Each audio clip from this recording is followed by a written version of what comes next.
Good morning. My name is Joel, and I'll basically be talking about the chapter 2 transaction management. The syllabus basically topics are basic concepts of transaction, asset properties, state diagram, concept of schedule, serializability, and serializability is conflict and view, concurrency, control protocols, and recovery techniques. What is transaction?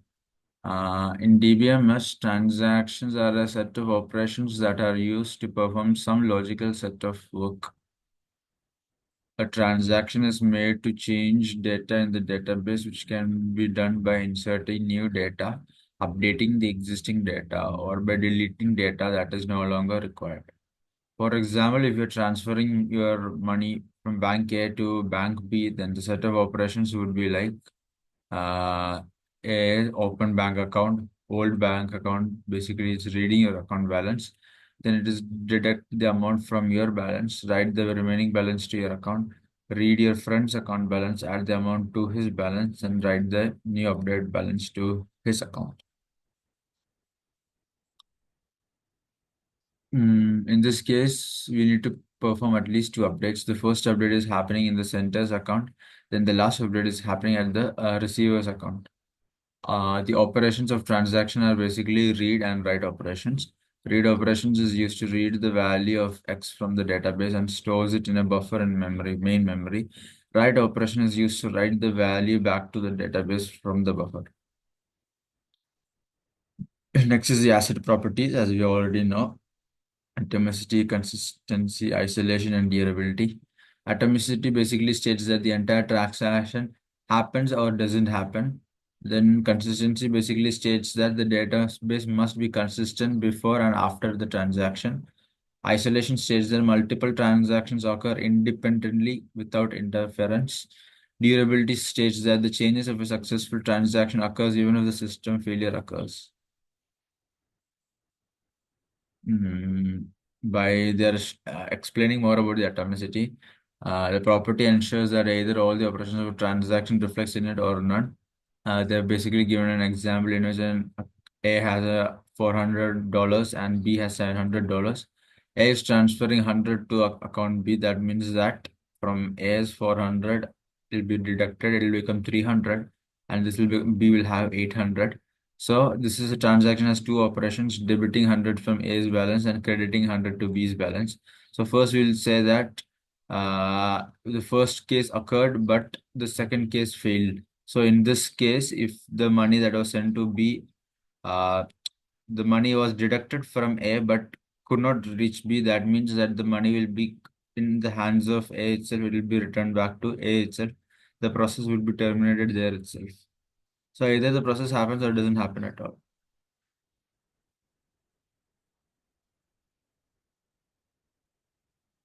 Now is the rollback. If there is any failure in the transaction, about the execution and rollback the changes made by the transaction. That is what basically atomicity is being doing. Commit, and if a transaction executes successfully, then we have to commit the changes to the database. Consistency, database must be consistent in consistent state before and after the execution of the transaction. This ensures that there are no errors in the database at any point of time. Application programmer is responsible for maintaining consistency of the database. Consistency basically states that A is transferring $100,000 to B. A's initial balance is 2,000 and B's initial balance is 5,000. Before the transaction, it will be 7,000, and after the transaction is also 7,000. Next is isolation. A transaction shouldn't interfere with the execution of another transaction. That is basically what isolation says. To preserve the consistency of database, the execution of transaction should take place in isolation. So that means that no other transaction should run. For example, if account A is having balance of 400 and it is transferring $100 to account B and C both. So we have now two transactions. So let's say that the transactions run concurrently and both the transactions read $400 balance. In that case, the final balance of A would be 300 instead of 200. And it's transferring, yeah. And both transactions read 400 balance. See this transaction I'm talking about? Yeah.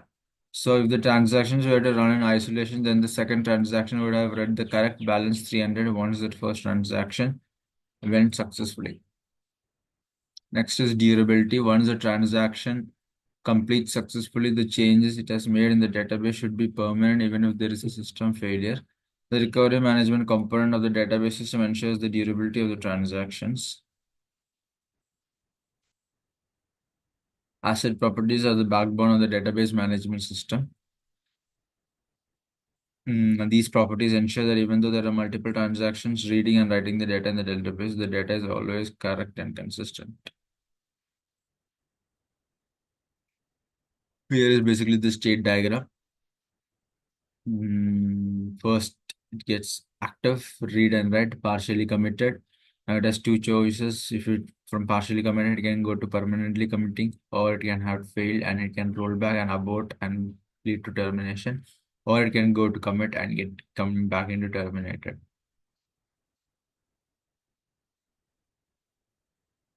Hmm. Next is state diagram, read write operations. Yeah. Active state in a transaction is an execution that is said to be in an active state. During this state, read or write operations can be performed. Partially committed state. Once the whole transaction is successfully executed, the transaction goes into partially committed state where we all have the read and write operations performed on the main memory instead of the actual database. The reason why we have the state is because a transaction failure can occur during the execution. So if you're making the changes in the actual database instead of the local memory, database will be left in inconsistent state in the case of failure. This helps us to roll back the changes made to the database in case of failure during execution. Failed state. A transaction considers fail when any one of the checks fails or if the transaction is aborted while it is in the active state. Committed state basically states that if a transaction completes the execution successfully, then all the changes made in the local memory during partially committed state are permanently stored in the database. Aborted state is basically if a transaction fails during its execution, it goes from the failed state to the aborted state. And from the aborted state, it can go to the terminated state where the entire system is being terminated and the system gets restarted. A DBMS schedule is a series of operations from one transaction while another transaction is known as schedule.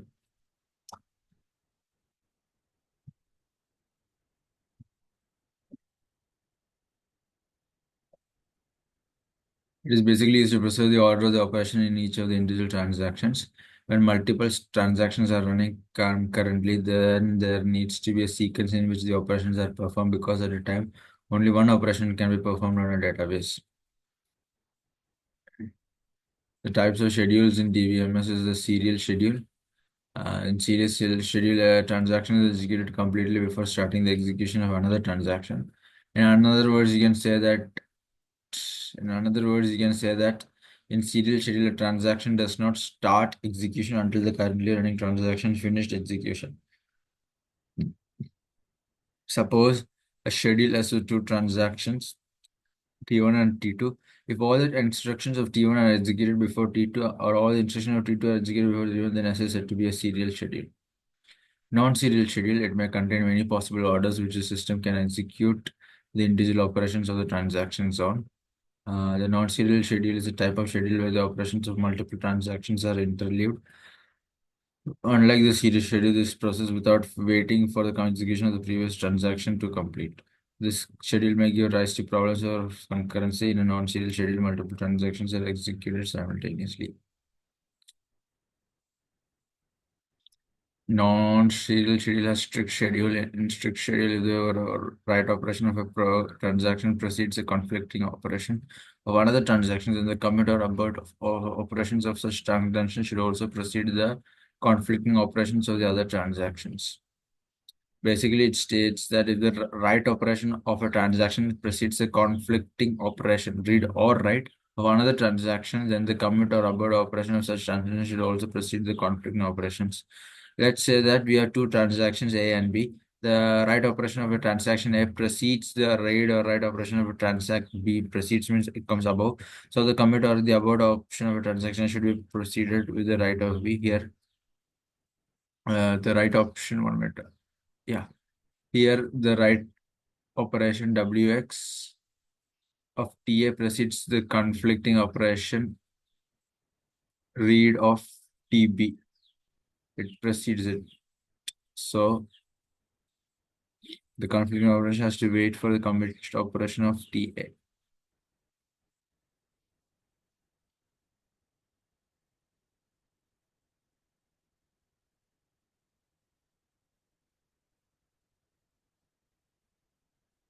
Next is the cascadeless schedule. In cascadeless schedule, if a transaction is going to perform read operations on a value, it has to wait until the transaction is performing right on that value commits.